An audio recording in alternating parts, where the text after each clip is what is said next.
ISKCON में ऐसा क्या है, मतलब ये संस्था है बहुत कम समय में पूरे विश्व में फैल गई। अब बताइए क्रिश्चियनिटी को पूरे विश्व में फैलने में कितना समय लगा? कम से कम 2000 साल लगे, और वो भी कोई प्रेम से नहीं फैली है। दुनिया में अगर सबसे ज्यादा खून खराबा किसी धर्म ने किया है तो ये ईसाई धर्म ने किया है। यद्यपि उनकी शिक्षा है कि अपने पड़ोसी से प्रेम करो, लेकिन सबसे ज्यादा अगर खून खराबा किसी धर्म ने किया है तो ईसाई धर्म ने किया है।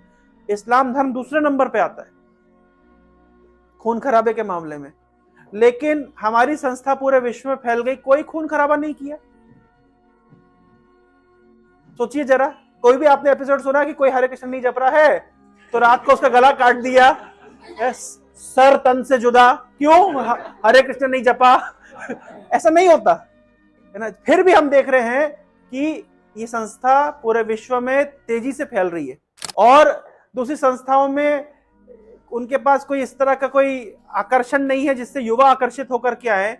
लेकिन इस्कॉन का तो इतिहास है, जब प्रभुपाद जी अमेरिका गए थे, एक 70 साल के बूढ़े व्यक्ति के पास ऐसा क्या है कि हजारों युवा उनके पास में ऐसे भिन-भिना रहे हैं जैसे मतलब मक्खियां मिठाई के पास भिन-भिनाती है, जैसे भंवरे फूल के पास भिन-भिनाते हैं। तो 70 साल के बूढ़े व्यक्ति के पास ऐसा क्या है?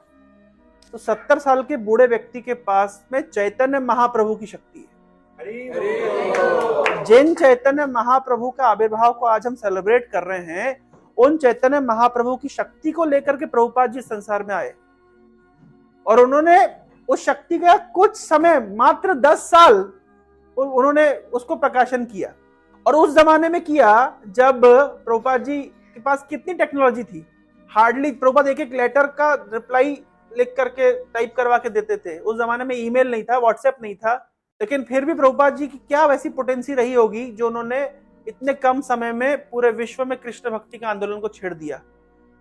वृंदावन में एक ब्रजवासी ने कहा था, प्रभुपाद जी का जो तिरुभाव अवसर होता है उसमें एक सम्मेलन में एक ब्रजवासी ने कहा कि ऐसा देखने में आता है कि ब्रज में बहुत सारे संत हैं, और जब तक वे संसार में रहते हैं तो उनके बहुत बहुत फॉलोवर्स आते हैं, लेकिन जब वे संसार से चले जाते हैं तो उनके मठों में ताला लग जाता है।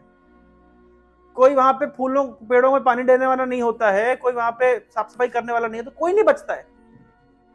बोले मात्र एकमात्र ऐसी संस्था है जिनके फॉलोवर, मतलब जिनके जो संस्थापक है, उनके जाने के 50 साल बाद भी ये संस्था ग्रो करती चली जा रही है। तो ऐसी क्या पोटेंसी थी श्रील प्रभुपाद के पास? चैतन्य महाप्रभु की शक्ति। क्योंकि चैतन्य महाप्रभु ने कहा था, पृथ्वी ते आछे जत नगर आदि ग्राम, इस पृथ्वी के ऊपर जितने नगर हैं, जितने गांव हैं, वहां पर भगवान के नाम का प्रचार प्रसार होगा।